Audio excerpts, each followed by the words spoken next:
Yep. Hello, and welcome back to another episode of Two Angles on England. This is Jordan with my co-host. That's right, guys. What's up? Alright, so has it been 2 weeks now since we've recorded? Well, it's a Friday. It's a Friday, so it'll be 2 weeks this coming up Sunday. Yeah. So I have had one excursion out on the water since then. Really? Yeah. Tell me about it, man. Yeah, so I was I had a sale, so I thought, on Facebook Marketplace. So I was gonna go out to Lockport, deliver it. It was $120. I was like, okay, cool. All right, you still good for today? No answer. I'm like, all right, I'll wait maybe a little. You still no nothing. I'm like, all right, damn. So I'm like, I may as well go fishing. I've got some time. I know everything's probably going to... This was a week ago, I think. Or, actually, it was this last Saturday. Saturday. And I was like, you know what? I'm just going to see what happens. I know that there's not probably a ton of water in any of the Erie tribs, which is where I was going. And there's probably a lot of ice. But... so I went and found everything that I was expecting, like a lot of ice and no water, but I was like, I need to be out of the house right now and I need to walk around. So I was like, I may as well grab the fly rod Nice. and walk around and just get some wading in. The one cool sighting is I did see a crayfish, like yay big or so, in the water, which was Still moving around at that time? It was pretty much just like, yeah, it wasn't like wriggling. Interesting. Yeah. So yeah, little recon more than anything, I guess, and just shaking on it off and just getting out there. So that's been that one. Snowshoeing, a few hikes, I think, in between in our last episodes as well. So. And now, actually, weather-wise, speaking of snowshoeing, that is not possible today. We are back to having almost no snow around, just like some of the mounds and the piles that are left. We've had pretty big flux in temperature from those single digits. I think last time we recorded, and then now it's below freezing again. So... yeah, been all over the place. The one thing that does remain pretty consistent is heavy winds, though, especially the last few days, right? Been getting snow. I mean, it's what's today? The 19th, I think, of December. Yep. So, I mean, we're in the middle of December. This is, I mean... to be expected. Yeah, but it's been going on for a long time, dude. Like I mean, every December, I've been able to get at least 10 trips in. There's no way I'm gonna hit that number this month. That's a good like point. It's just not. You know, now there were like a couple days that I could have gone, but it would have been dicey, and I had clients that were coming in from, multiple states, and it's like, okay, well. It's just not worth gambling with people's time and money like that. And it turned out at least one of those days could have happened. Same thing, I went out for, because my boat hasn't been run in a while, and I was getting kind of nervous. And we finally had some above degree air temperatures earlier this week. It started peaking above 40, and I think it was Tuesday. And, so I took the boat out and just to knock some rust off of it, I did a couple of drifts in the lower and out in the bar and didn't catch anything. And then just came back in. I mainly just wanted to make sure my engine was running, that nothing weird was going on inside the boat.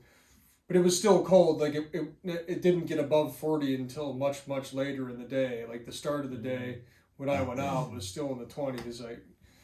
But now, when it got warm earlier this week, I took everything off the boat yesterday, I guess, when it was kind of sunny and in the 50s with that breeze just kicking up.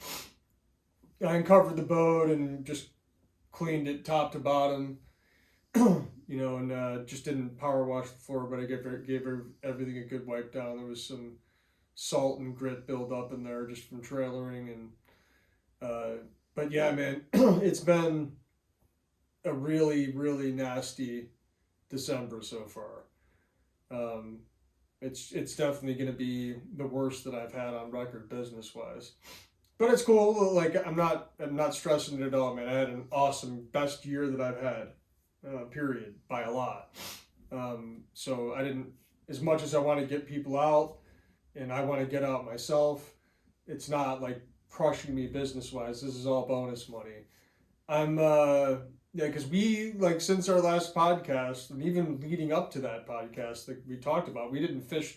We just fished that one week or that one day during that week, and it was crap. Like turned out the day after that would have been okay on the lower clarity wise, but so I've had two missed opportunities, and the reality is like, look, man, if you go out and the water's fairly muddy, but you're not flying through drifts, like you're probably gonna catch fish, if you go out and do it. But what'll suck is if we get like a good stretch of weather while we have stained water for a bit, and everybody decides to go out, and so you have stained water. Yeah. In a high pressure situation, it's like, all right, well, what are the catch rates going to be? So I don't know, but yeah, we did like there was a gale warning that just ended for 24 hours basically. I don't know how big the waves got out in Erie because we don't all those buoys are out. But it must have gotten huge because there were gusts over 50 miles an hour here. And then we're supposed to get hit with like another smaller version of that tomorrow. Not as big as this, but another like huge day of wind tomorrow, and then Sunday it's supposed to like start laying down, and then it looks like Monday, Tuesday, and Wednesday will be kind of tolerable. So it's possible because Thursday is Christmas. It's possible that I will go out with clients Tuesday and Wednesday. It's possible. Like, the weather looks good enough to go out on those days for sure. But then beyond, like Christmas Day looks awesome if this forecast is good, and so do the couple days after Christmas. So that's a super long forecast. It's very hard to trust stuff that far out. But like I've been saying, some point like stability's got to hit us at some point. Like, and if it doesn't. No, that just means it's going to at some point in January and February, and you got to just shift things around if you can, and it'll make me consider like what I should be doing with my boat. I definitely like to stash it when I go to Guyana, but maybe I'll just keep it in the driveway, and if we have good stable weather and book people to go out. You just kind of have to play it by ear. But I definitely don't winterize my boat because of this. Like, I just don't know. I don't plan on guiding from mid-January to mid-March, but if I can make something happen during those months and we got good action, there's definitely people that'll want to go out. So, but yeah, not a lot of fishing. Not a lot of fishing at all. And all I've really been doing is just going to the gym and but then I did what I always do to some degree is overtrained, and so now I've tweaked my knee.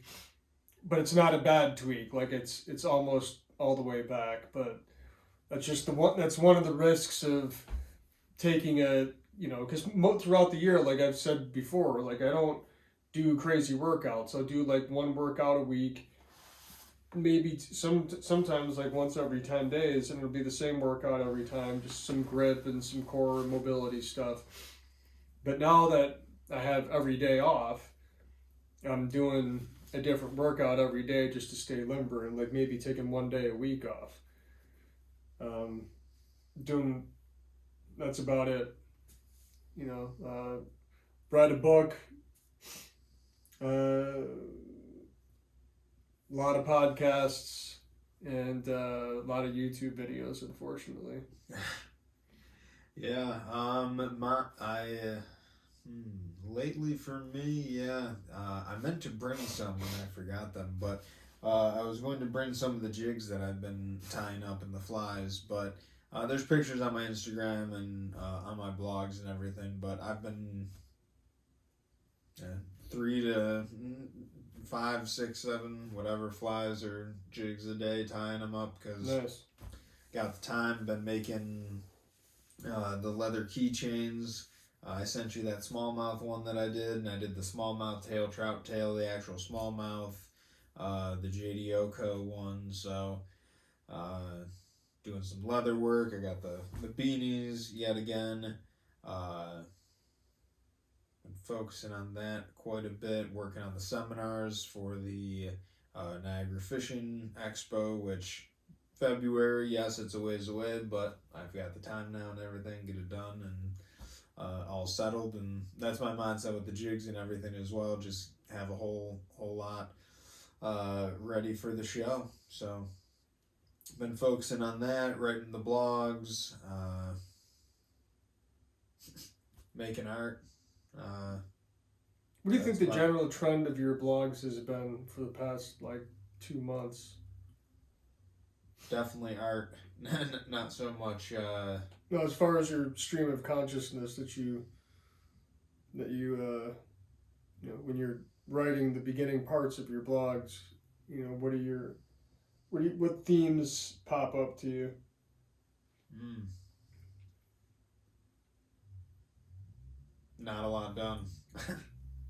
You're like you focused on materialism at one point in there about how the holiday period and seeing ads and watching people shop at certain levels. I like one thing I can say about myself lately is because I'm not working. Um, I I'm just flipping towards okay, like I've booked as many clients as I need to book for the spring. I could fill a couple more days, but I have tons of time. And a lot of people can't plan that far in advance. And I'm not at all concerned about the spring. Hopefully the summer will unfold the same way. So business is kind of cooking. My accounting's done for the year. I just have to wait to do personal tax returns. All my inventory is good. Like I'm good. Like I don't. So only thing I really have to do is focus on personal, like physical fitness. Don't break myself for Guyana. Like get my body tuned because people might think that's crazy. But look, man, like you when you go down there, you are putting yourself at the 100% mercy of Mother Nature. Like you are out there in the middle of fucking nowhere. Nobody can get you.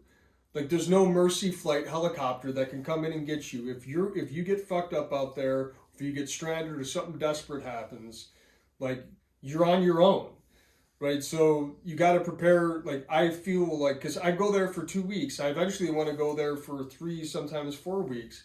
Like once my daughter graduates high school, if she goes to college, once she's got that part of her life figured out, she moves out of the house whenever that is. Like I'm gonna spend a lot of time down there, and you got to be in shape. You got to be in shape to last. Like you're gonna have to endure sometimes harsh conditions, long transits. If you want to do some legit exploring, which I want to do, you got to do some portages.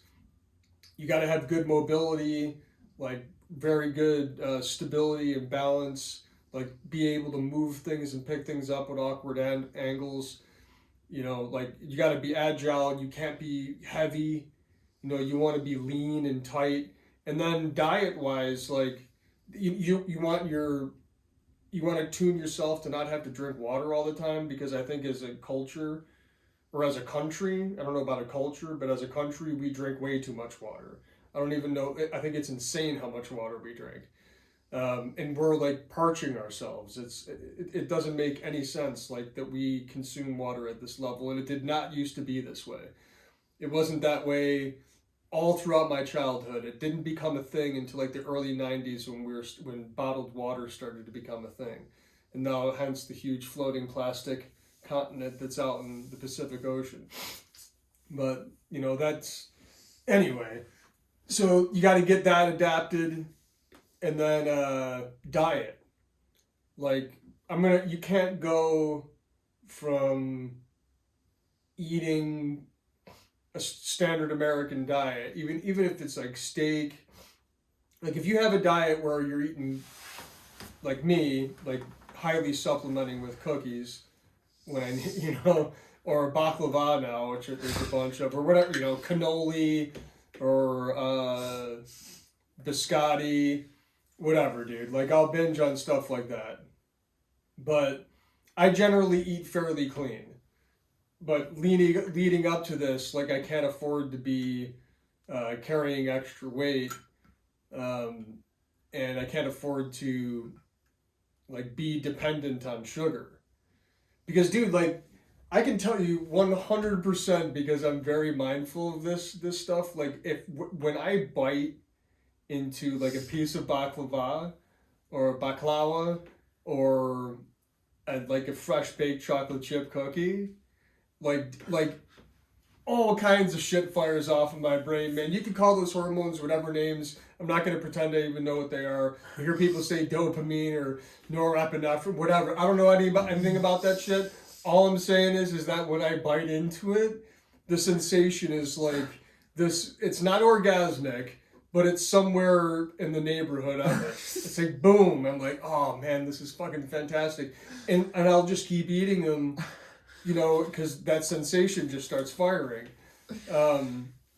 And you will definitely notice that drug effect. You will start to crave it.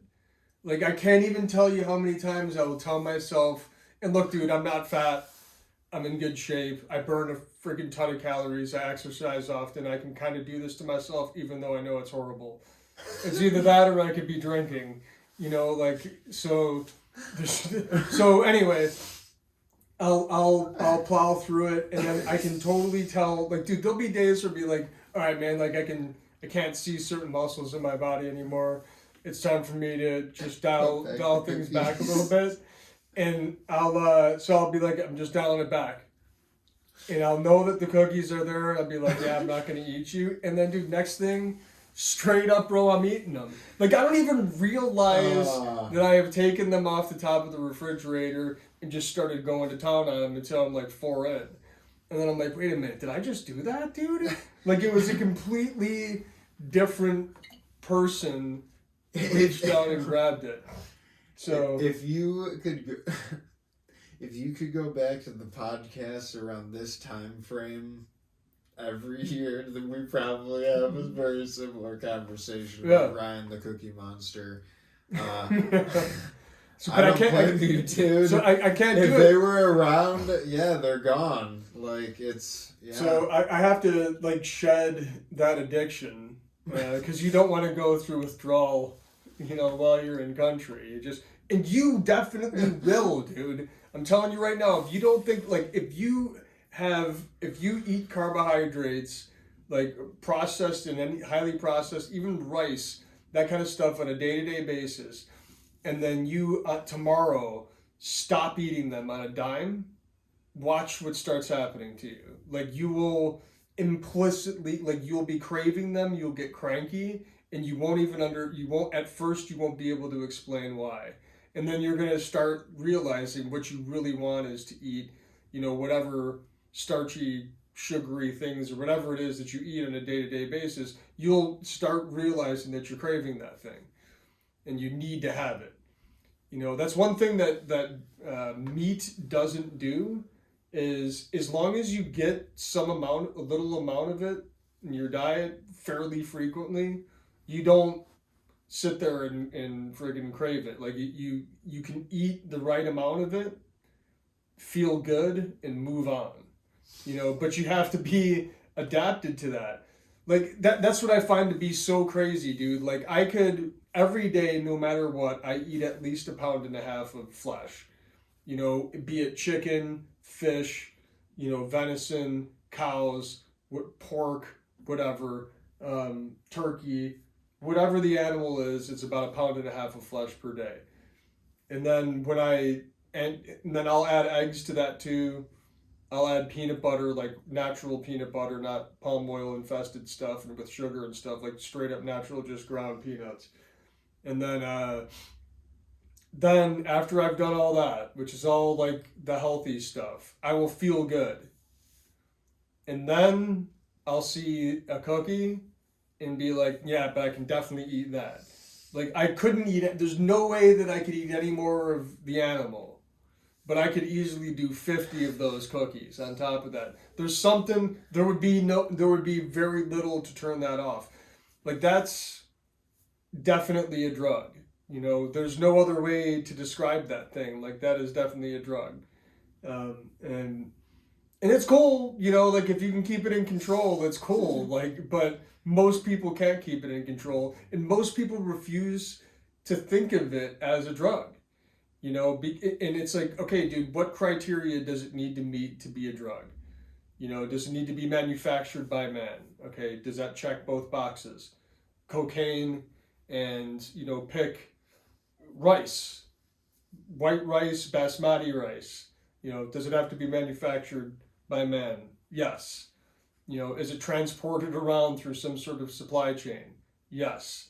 And then when you eat it, does it make you feel really good? Yes. If you go a long period after you're done eating it or ingesting it or snorting it or smoking it, there's a period where you come down off of it. It happens rapidly, and you find that you need to eat more. The criteria for both of those is yes.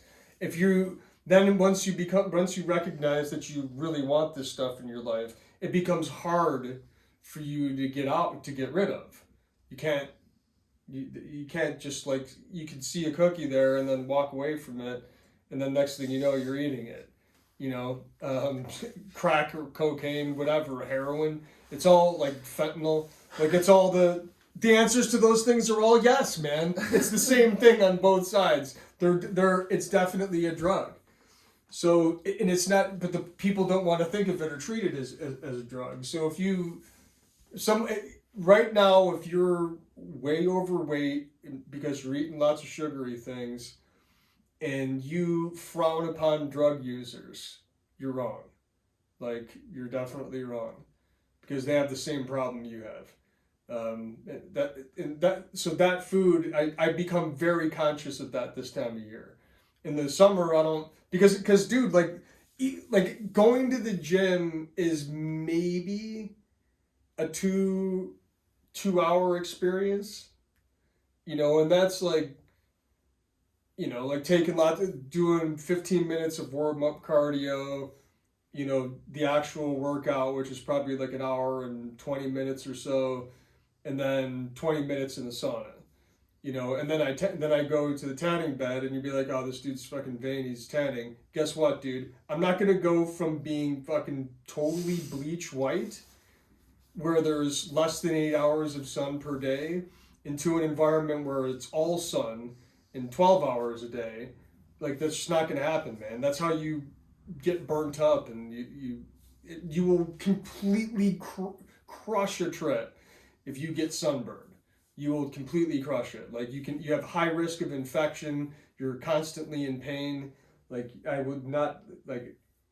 I knew this from the get go. Like that's why from the very first trip that I went there, I've always tanned to make sure that I at least have a solid base. And even then, like I don't go full shirt off every day, like all day. It'll be like 20 minutes on, put a shirt on, chill for a while, and even then you got to dose it. But anyway, that whole thing, 2.5 hours.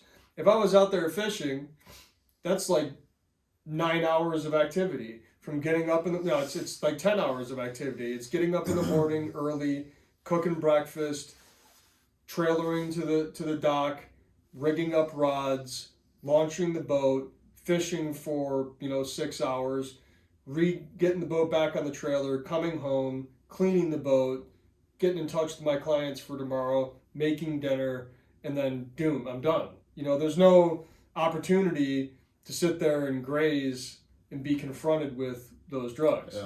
Yeah. But now Spare time. right, and that's the other thing too, that maybe I think a lot of people who listen to this have full-time jobs and they work their asses off, and maybe those jobs Some of the people listening to this, their jobs are sedentary. They have to sit all day. But perhaps, especially if it's an office space, maybe they don't have food sitting around them, which is probably an awesome thing. But what everybody is probably doing right now, or like just about everybody listening to this, they are off of work and the kids are out of school. So everybody's like by default sedentary unless there's some other plan, which opens up the gate to, you know, being lazy, grazing on foods to get you high, and just all out gluttony.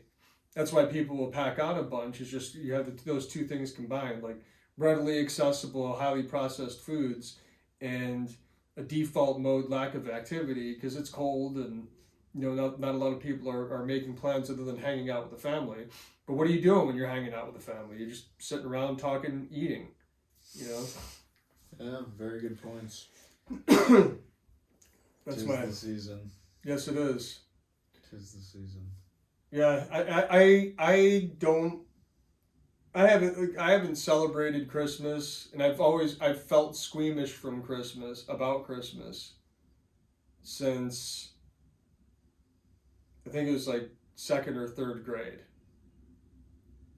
Because I'll never forget it, dude. Like I can't remember the grade, but I remember who was sitting at the table with me, and exactly where I was sitting, in Heath Road Elementary School. And Vinny Nicoletti, Jimmy Massaro, and Vince Westlake were sitting at the table with me. I can't remember who was off further to the left. But I remember we were talking about Santa Claus. And I said, look, like to me, I don't think it's possible that one guy can deliver gifts to all the kids in the world in one night. Like what grade is this? This is like second or third grade. Second grade philosopher, Ryan. And this wasn't even philosopher. I was just thinking through the problem. I'm like, I just don't understand how this guy can deliver to all these kids. There's a lot of kids, and they're like, yeah, but Father Time, stops time so we could do it. I'm like, yeah, but still, that's a lot of kids. Like that's, imagine how exhausting that would be. Like that's just a lot of kids. I don't understand how he does it all in one night. I don't think it's possible. One and two, I've never seen any reindeer that fly. I've never seen them in real life. And I'm pretty sure that if somebody did see reindeer that could fly, they would have tried to catch them.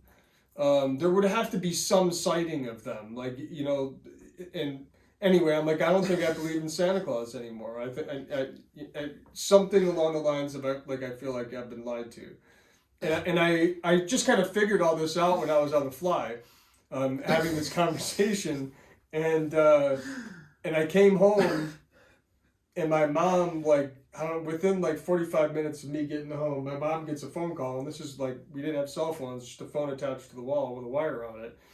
My mom gets this call, she's in the other room, I hear her talking, and she comes in and finds Ryan, and I'm like, what's going on? And she says, why were you telling kids at school that Santa doesn't exist? He does. And I'm like, no, he doesn't, Mom, come on.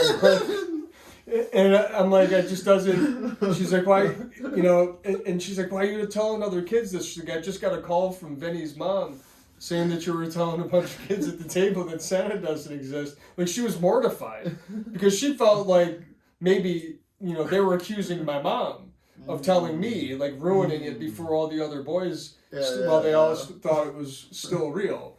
And that's the whole thing that just, man, I mean, whatever, man. If that's what you want to do. I never, ever was, with Charlotte, I was never complicit in the Santa lie. Ever.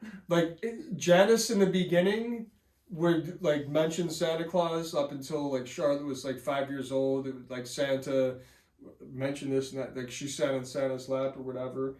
And any time that Charlotte would ask me anything about Santa Claus, I would say to her, honey, I want you to really think about what Santa Claus is and think about what he does and if it's possible.